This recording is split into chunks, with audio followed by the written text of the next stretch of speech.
बिस्मिल्लाहिर्रहमानिर्रहीम। अस्सलाम वालेकुम viewers, this is Aizullah foundation channel. आज हम एक न्यू चैप्टर के न्यू सेक्शन के साथ हाज़िर हुए हैं। चैप्टर नंबर 16 जैसा कि हमने शुरू किया था और जिसकी हमने जो है डेफिनेशंस कवर की थी, जो कि ह्यूमन बॉडी के अकॉर्डिंग अबाउट ऑफेंसेस हैं उनके रिलेटेड थी। और आज हम पढ़ेंगे कि वो जो ह्यूमन बॉडी को ऑफेंसेस अफेक्ट करते हैं वो कौन से हैं, जिसमें हम पहला पढ़ रहे हैं सेक्शन 300, जिसका टाइटल है कत्ले अम्द, the most important term in Pakistan penal code as well in court and well discuss in judiciary exam also in law GAT. So section 300 क्या कहता है? कत्ले अम्द, whoever with the intention of causing death or with intention to causing bodily injury to a person by doing an act which in the ordinary course of nature is likely to cause hurt, or with the knowledge that his act is so imminently dangerous that it must in all probability cause death, causes the death of such person is said to be कत्ले अम्द।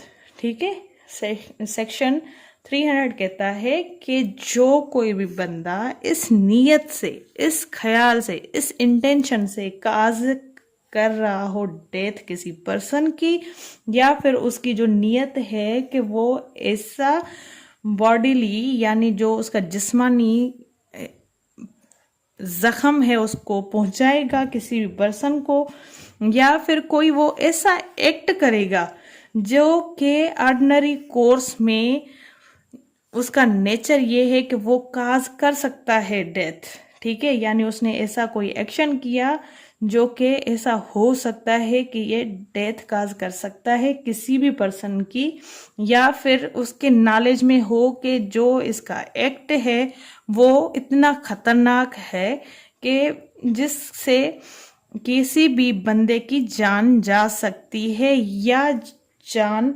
चली गई किसी बंदे की तो उस बंदे की जो जान चली गई है उसको कहा जाएगा कत्ले अम्द। ठीक है, अब इसका जो कत्ले अम्द है ना, इसमें ही मीनिंग है। अम्द का मीन से है ख्याल, ठीक है, इंटेंशन, नियत, किसी भी अम्द की मतलब ये है नियत, और नियत किसकी? कत्ल की, कत्ले अम्द। ठीक है, ये है सेक्शन 300। अब इसके थोड़े एसेंशियल्स भी देखते हैं, ताकि क्योंकि दूसरे काइंड्स भी हैं कत्ल के, तो वो आपके क्लियर हो जाए। सही है, जो हमारे प्रीवियस लेक्चर में मैंने आपको बताया एज अ जनरल टॉपिक, मैंने आपको समझाया कि कत्ल कितने किस्म के हैं, उनके क्या क्या माने हैं, और वो कितनी उनकी पनिशमेंट्स हैं, उनकी डेफिनेशंस क्या हैं, डिटेल में आज हम आपको इस चीज़ में समझा रहे हैं। वो जस्ट इंट्रो था आपके समझाने के लिए कि कत्ल कितने किस्म के होते हैं। फर्स्ट एसेंशियल है कत्ले अम्द में कि काजिंग डेथ हो। डेथ किसकी? ह्यूमन बीइंग की, किसी जानवर की नहीं, या किसी मीन्स और मखलूक की नहीं, खास करके इंसान की। ठीक है, इंसान की मौत वाक़ई हो जाए। ठीक है, सेकंड इसका एसेंशियल है such death must be caused by doing an act. वो जो डेथ काज हुई है ना, वो उसी के किसी एक्ट की वजह से काज हुई हो। ऐसा ना हो कि वो नेचुरल हो और जो है या फिर कोई दूसरी वजूहात हो, नहीं, जो उस बंदे ने जिसका इंटेंशन था उसने वो काज किया है जब भी मौत हुई है दूसरे बंदे की। ठीक है, तीसरा है with the intention of doing bodily injury to that person, या फिर उसका इंटेंशन हो कि मैं उसको ऐसा जख्म रसाऊंगा जिसकी वजह से उसकी मौत हो जाए। ठीक है, the act in ordinary course in of nature is likely to cause hurt, यानी उसने जो वो काम किया वो आम नेचर में जो उसका ऑर्डिनरी कोर्स है उसमें वो मौत काज कर सकता है। सही है, यानी एक बंदा है जो आपके साथ किसी मीन्स कंट्रोवर्सी के हिसाब से आप उससे झगड़ा करें और आप उसको उठा के छुरी मार रहे हैं, ठीक है, पेट में, तो उसकी मौत काज हो सकती है, क्योंकि देखा जाए कि छुरी तेज धार है उसकी और दूसरे बंदे की मौत काज हो गई, तो ये ऑर्डिनरी कोर्स में इस नेचर का है कि वो मौत काज कर सके, ठीक है। ये था चौथा इसका एसेंशियल। पांचवा एसेंशियल है with the knowledge that the act is so eminently dangerous that it must all probably cause death. और जो उसका अटैक था या जो उसको बंदे को नॉलेज हो कि जो उसका एक्ट है वो इतना खतरनाक है कि किसी भी बंदे की मौत काज हो सकती है, ये उसके नॉलेज में हो, जो बंदा उसको एक्ट को परफॉर्म कर रहा है यानी कत्ले अमद को कमिट कर रहा है, उसके नॉलेज में भी ये चीज़ें वाजे हों को ये इतना खतरनाक है कि दूसरे बंदे की जान ले सकता है। सो ये थे एसेंशियल 300 के। Now the section 301। 300 इसी से रिलेटेड है। 301 जो है 301 जो सेक्शन है वो कहता है causing death of person other than the person who death was intended, यानी ऐसे बंदे की डेथ काज करना जो कि वो बंदा ना हो बल्कि उसके जगह दूसरा हो जिसकी इंटेंडेंट की गई, यानी जिसकी नियत की गई कि इसको मारेंगे, बस उसके बदले में दूसरा बंदा मर जाए, ठीक है। ऐसे बंदे की डेथ काज करना जिसकी इंटेंडेंट ना की गई हो बट वो दूसरा बंदा मर गया। Whoever where a person by doing anything which he intends are not to be likely to causes death of any person whose death he neither intends nor knows himself to be likely to cause, such an act committed by the offender shall be liable for कत्ले अम्द। अब जब कोई बंदा कोई अपना ऐसा action perform करे या फिर जब वो बंदा इस नियत से हो, वो नियत कर चुका हो और वो जानता हो कि जो है किसी भी बंदे की डेथ काज करे या फिर डेथ काज हो गई उस बंदे की जिसकी वो बंदे के नॉलेज में भी नहीं थी, ना उसने उसकी इंटेंशन की थी कि मैं इसको मारूंगा। उसने इंटेंशन एक की थी लेकिन मर दूसरा गया, यानी उस बंदे के लिए उसने ना सोचा था ना उसने देखा या उसको इल्म था कि खुद को ही कि ये बंदा दूसरा मर जाएगा, ठीक है। और उस बंदे की जो है काज हो गई डेथ उसके उस एक्ट की वजह से, तो ये बंदा जो जिसने ना इंटेंशन की थी ना ही उसको पता था खुद को ही कि मैं इसको मारूंगा, तो उसने जो एक्ट अपना काज कर दिया यानी कमिट हो गया, तो उस ऑफेंडर को जो ऊपर जो लायबिलिटी लगेगी वो कत्ले अम्द की लगेगी, क्योंकि उसने इंटेंशन तो की थी ना किसी को मारने की, भले वो दूसरा बंदा मर गया लेकिन उसका इंटेंशन था मौत काज करना, फिर चाहे जिसकी भी काज हो। ये इसका एक एक्स्ट्रा सेक्शन है जो इसका ये बताता है। यानी पहले था 300 में कि एक 300 में ये था जिसके लिए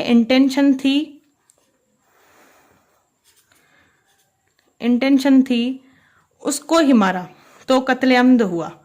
अब इस 300 में ये है कि जिसके लिए नियत थी, ठीक है, लेकिन उसकी जगह मर दूसरा गया,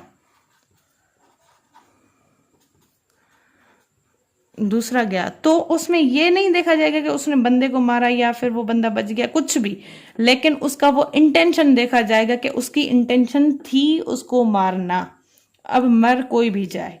तो ये सेक्शन 300 है जो इसको 301 इसको एक्सपांड करता है और उसमें ये बताता है कि जब वो जिसके लिए इंटेंशन की गई और वो ना मरे कोई दूसरा मर जाए तो भी वो बंदा लायबल है कत्ले अम्द के। नाउ द पनिशमेंट ऑफ कत्ले अम्द। कत्ले अम्द की पनिशमेंट जो है 302 सेक्शन में बताई गई है, जिसमें वो बताता है कि जिस किसी ने भी कत्ले अम्द कमिट किया उसकी पनिशमेंट क्या होगी। Punished with the death as a किसास। पहली तो चीज़ ये है कि किसी बंदे ने कत्ले अम्द कमिट किया तो उसकी पहली पनिशमेंट है डेथ। डेथ वो भी किस सूरत में, किसास की सूरत में, ठीक है, यानी सेम ट्रीटमेंट। और उसका मतलब ये है जो जिसने जैसा किया उसने वैसा उसके साथ भी होगा, यानी जो जैसा करेगा वैसा भरेगा, ठीक है। जिस बंदे ने डेथ काज की थी दूसरे बंदे की, उसको भी डेथ दी जाए एज अ किसास, यानी इसमें कोई और बात नहीं होती। अब इसकी दूसरी सूरत है punishment with death or imprisonment for life as ताजीर having regarding to the facts circumstances of the case if the proof either of the form specified in section 304 is not available, ठीक है। सेक्शन 304 के according और कुछ facts ऐसे हैं या ऐसे सूरत हाल बन जाती हैं तो उस बंदे को लाइफ इम्प्रिजनमेंट दी जाएगी, जो कि 25 साल से एक्सटेंड नहीं होगी, 25 साल तक ही होगी। और वो चीज़ें जो उसके अगेंस्ट जो कन्विक्ट है उसके अगेंस्ट प्रूफ जो है ना स्पेसिफाइड फॉर्म में साबित नहीं हुआ तब, यानी 304 के हिसाब से उसके ऊपर वो चीज़ें साबित नहीं हुई तो उसको डेथ पेनल्टी या फिर उम्र कैद दी जा सकती है, बट एज अ ताजीर। फर्स्ट था किसास, बट यहाँ थी डेथ या फिर लाइफ इम्प्रिजनमेंट। ऐसे सिचुएशंस बन गए हैं कि उसको ताजीर में सजा दी जाए, ठीक है। ये था इसका क्लास बी। नाउ क्लास सी।